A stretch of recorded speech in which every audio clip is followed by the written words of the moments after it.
இன்றே டவுன்லோட் செய்து உங்கள் ஃபேவரட் ஷோக்களை என்ஜாய் பண்ணுங்க.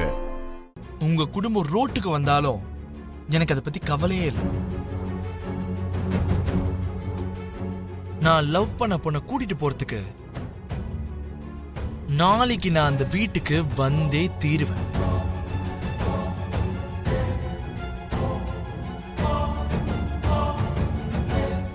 அவன் மட்டும் வந்தானா கண்டிப்பா அவனை கொல்லாம விட மாட்டேன்.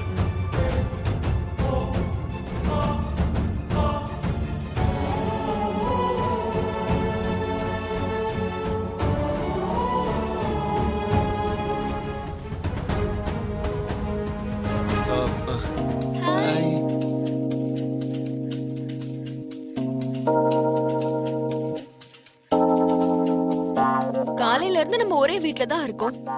கிட்டத்தட்ட ஒரு 10 வாட்டி மேல நம்ம பாத்திருப்போம். எப்போ வந்து புதுசா பாக்குற மாதிரி பாக்குறீங்க? அது நாளையில இருந்து நீ இங்க இருக்க போறது இல்லல்ல, அதனால தான் ஹாய் சொல்லி அட்வான்ஸா உனக்கு கங்க்ராட்ஸ் சொல்லலாம் தான் இங்க வந்தோம். நான் இருக்க மாட்டேனா? நான் எங்க போறேன்? சரி, அப்படின்னா நாளைக்கு ககனனா நம்ம வீட்டுக்கு வர போற விஷயம் உனக்கு தெரியாதா?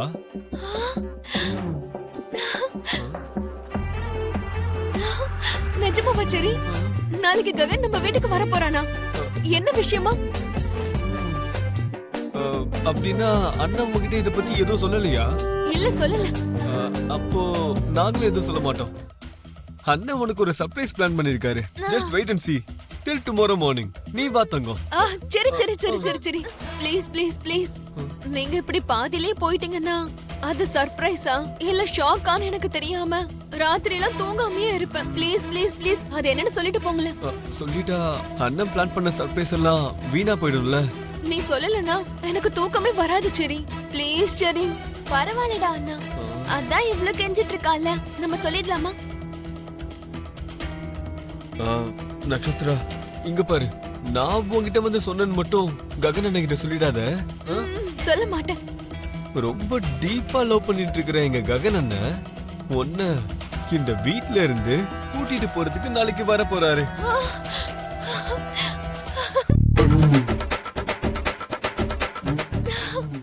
உண்மையாவா? இது அவரே அவர் வாயால என்கிட்ட சொன்னாரு. நான் ஷாக் ஆயிட்டேன், நீ ஷேக் ஆயிட்ட, அவ்வளவுதான் வித்தியாசம்.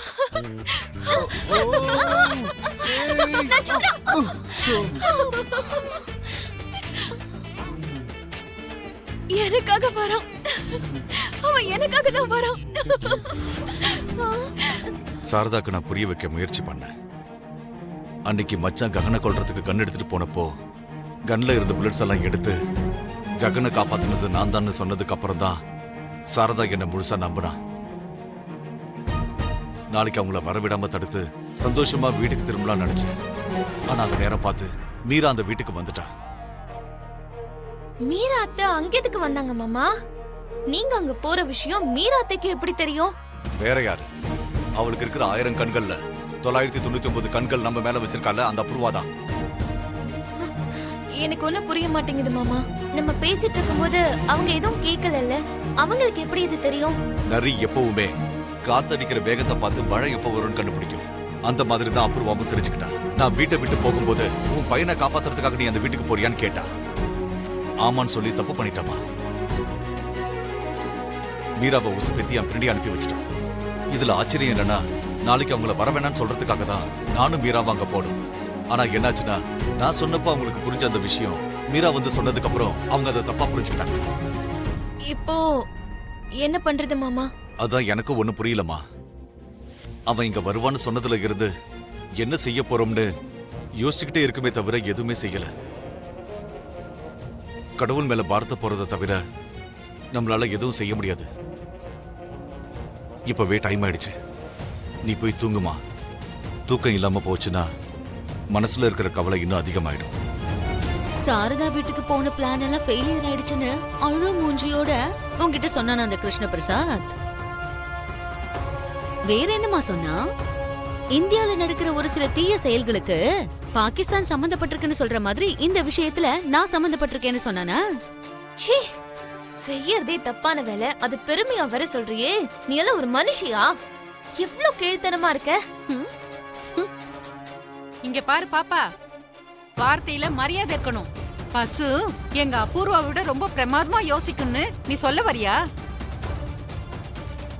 இந்த விலங்கெல்லாம் யோசிக்க ஆரம்பிச்சிட்டா மனுஷங்க சாப்பிடறதுக்கு இந்த பூமியில சாப்பாடே இருக்காது. புல்லு திங்கிற பசு கொம்பால முட்டி கொன்னுடும். இதுல அசைவம் சாப்பிடுற விலங்கு நம்மளே சாப்பிட்டு முழுங்கிடும். கொஞ்சம் இரு சித்தி. பூமி தான் திட்டிக்கிட்டு இருக்கால, திட்டட்டும் விடு.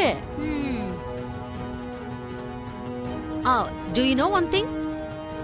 ஒரு மனுஷன் தோத்து போகும்போது யாரையாவது திட்டுமா இல்ல அவனையே திட்டிக்குவான். இப்ப பூமி கூட அதுதான் பண்ணிக்கிட்டு இருக்கா. அப்படிதானே பூமி?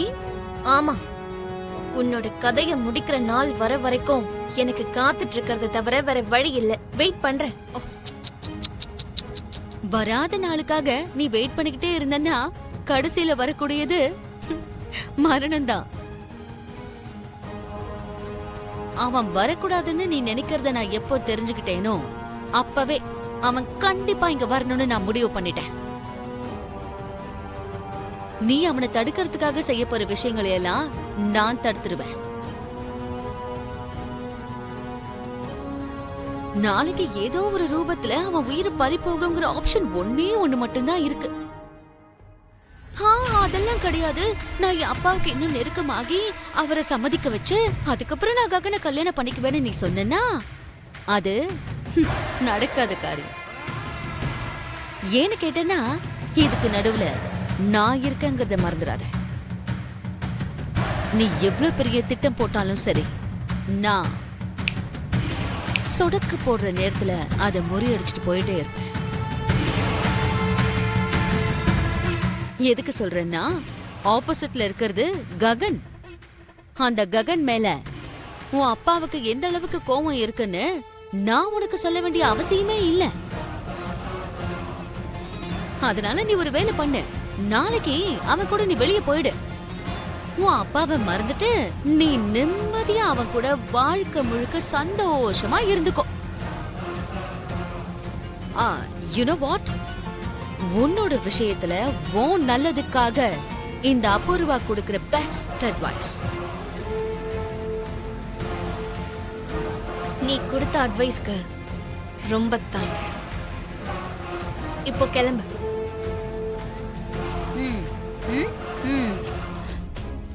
என்ன சித்தி, என்னோட பிளான் வேலைக்காகாதுன்னு சொன்ன, என்ன பைத்தியக்கார ஹாஸ்பிட்டலுக்கு அனுப்பணும்னு சொன்ன. ஐயோ இல்லம்மா, இப்ப என்ன சொல்ல போற?